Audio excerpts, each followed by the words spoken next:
Diolch Cynhadledd. Mae gen I gwestiwn I chi. Beth sy'n rhoi gobaith I chi? Pa beth sy'n gwneud I chi deimlo'n obeithiol? Achos wrth edrych ar ein strydoedd, ar ein gwleidyddiaeth ar y ynysoedd hyn, mae galw am obaith yn anorchfygol. Wrth edrych I gyfeiriad San Steffan, mae Sunak a Starmer Illtau yn brwydro I fod y lleiaf uchelgeisiol, y lleiaf radical, y lleiaf ystyriol wrth ymdrin a'n pobl ni. Cap ar fuddaliadau, cap ar y bolisïau gwyrdd, cap ar fuddsoddiadau, cap ar unrhyw potensial. Mae y polisïau nhw yn ein hamddifadu.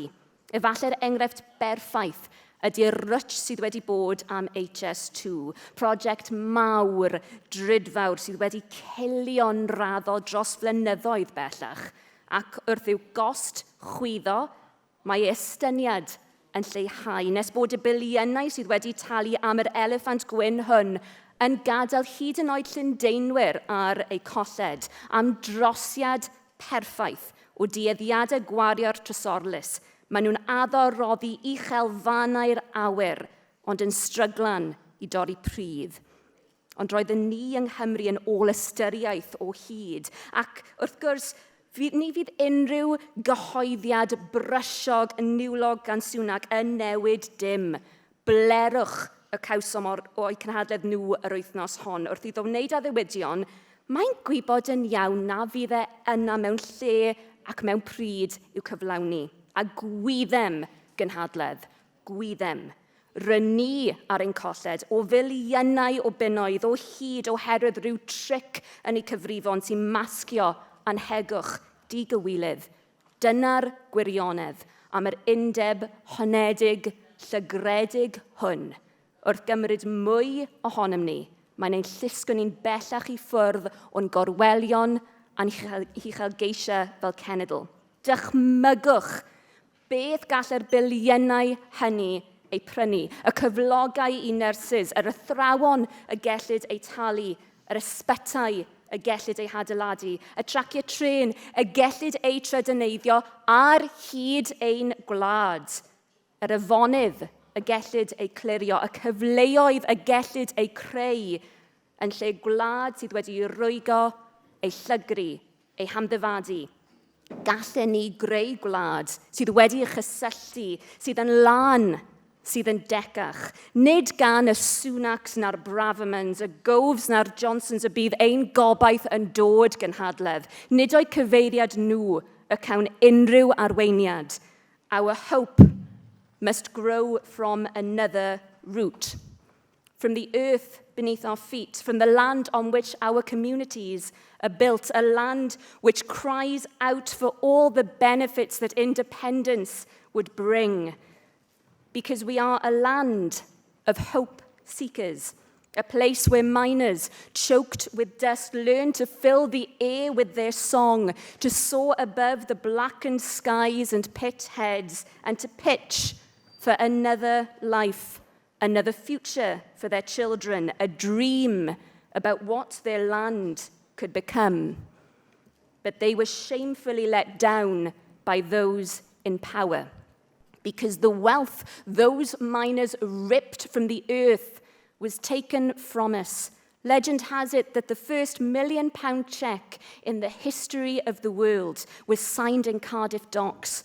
But none of that money was invested in Ystrad Mynach or Treharys, in Blaena or Blaena Ffestiniog. It was plucked from our grasp, shipped away, leaving as its legacy ravaged lungs, blighted chances, and looming coal tips which scar our skyline and blot out the light.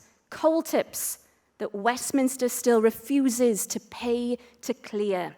And our valleys shall get their vengeance conference, not with anger, but with opportunity, with investment, green jobs. Our communities shall be compensated, not with hand-me-downs nor subsidies, but by harnessing the potential we know our land can reap, by demanding the transfer of the wealth that is due to us from the Crown estate, from our water, or the dynamism we can generate if we only had the tools.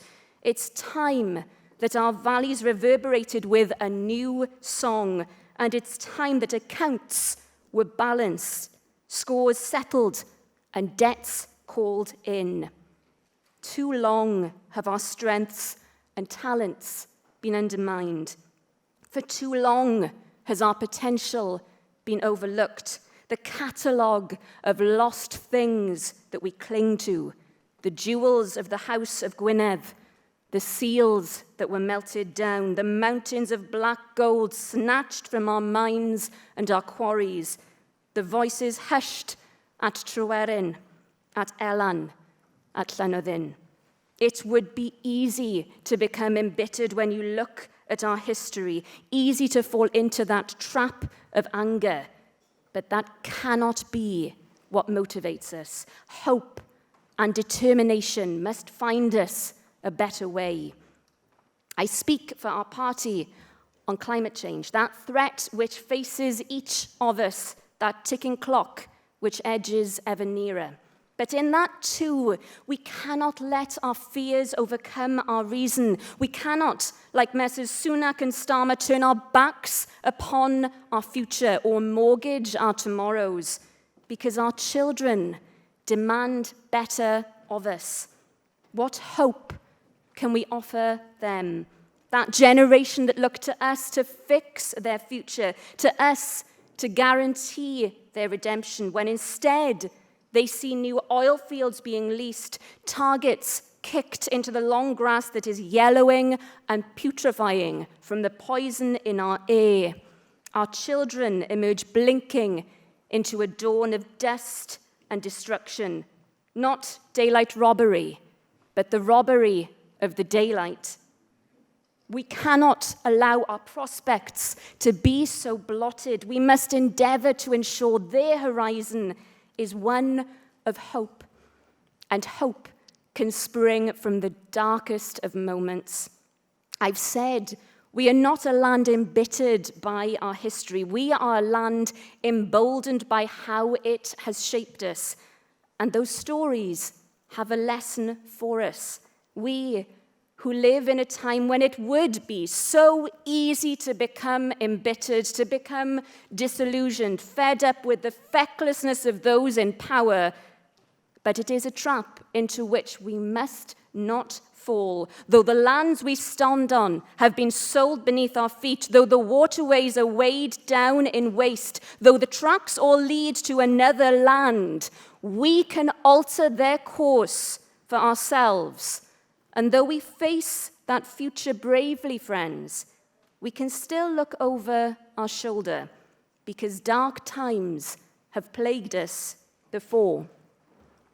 It was the bard David Jones who pointed out that in the terrible winter of 1282, Bleddyn Fardd, in his Marnad Llywelyn ap Gruffydd, still had the superb audacity to refer to a totally stricken Wales as Cymru Fawr, when all was broken and lost.